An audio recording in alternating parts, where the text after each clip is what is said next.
Hi everyone, welcome back to my channel. In this episode of the How to Play Chess series, we will be covering the least powerful piece on the chessboard, but a very important piece all the same, the pawn.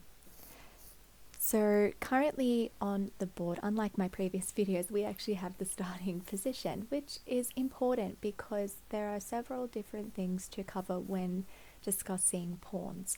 Pawns do not move in the same way that they capture.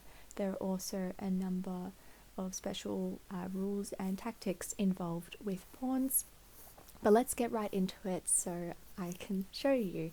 On the very first move, white moves first each time you play chess, and on the very first move, and only on the first move, pawns can move true spaces forward. Forwards, never backwards. That's what makes pawns different from other pieces. They can move in different directions, in different ways, but they can move backwards. Pawns cannot move backwards.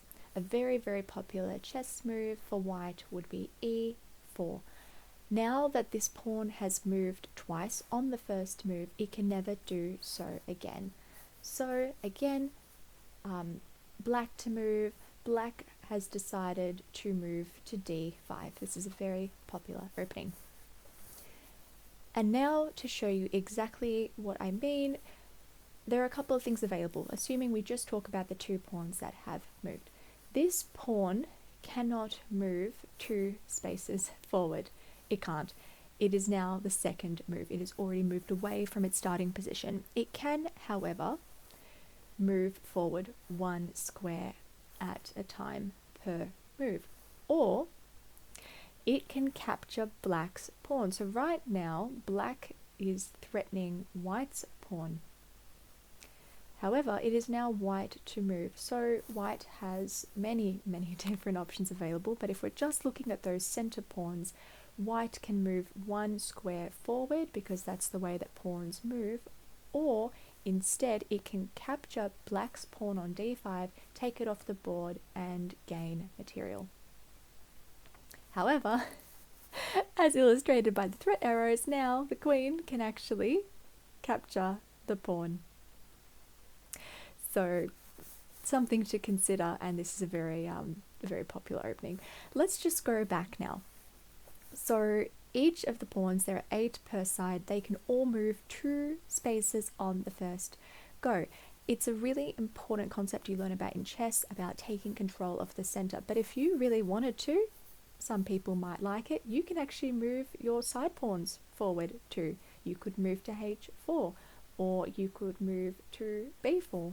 These aren't the strongest moves, but they are available to you. And once the pawns are out in the open, it's important to remember that they can now only move forward once.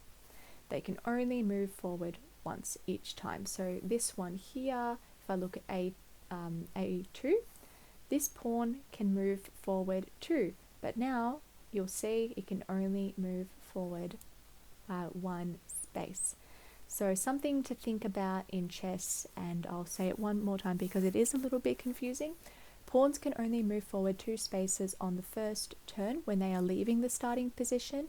They move forward 1 square at a time, never backwards for the rest of the game, but they cannot move if there is something in the way. So again, let me show you a very popular position. Let's just say white starts off with e4. Black then responds with e5. Again, a popular board opening. White really wants to push the pawn forward, but it cannot. The pawn cannot move, and the pawn on e5 also cannot move forward. The only way to move forward is for these pieces to be removed from the board, captured essentially by another piece, or they can move diagonally 1 square to capture. So let's just say white then decides to push this pawn forward to f4. Now black can capture this pawn, or alternatively, let me just go back. Previous move. Or alternatively, what could have happened in this board position is black could have actually moved elsewhere. Black, for example, could have moved the knight forward, and now white has an opportunity to move forward or capture the pawn. In a different video, I will be discussing a special rule called en passant, which is French for in passing. It's a very special tactic in chess, but I will cover it in a different video so that this isn't too long and complicated. It very rarely comes up in my opinion, but it's a really interesting pawn move that we'll talk about in a tactic video. But again, in summary, with pawns, they can move forward 2 squares on their first move, 1 move forwards for every other move, provided there's nothing blocking its way. But to capture, unlike other pieces, it moves differently. Pawns capture 1 square diagonally. And in another video, other than en passant, we're going to talk about promotion, which is a very exciting part of chess, but it ultimately, it's essentially the situation where a pawn has moved all the way up the chessboard and what actually happens once it reaches the end. What actually happens to this pawn. So I'll cover that in a different video on tactics. Thank you so much for watching this video. I hope you enjoyed it, and I look forward to seeing you in the next one.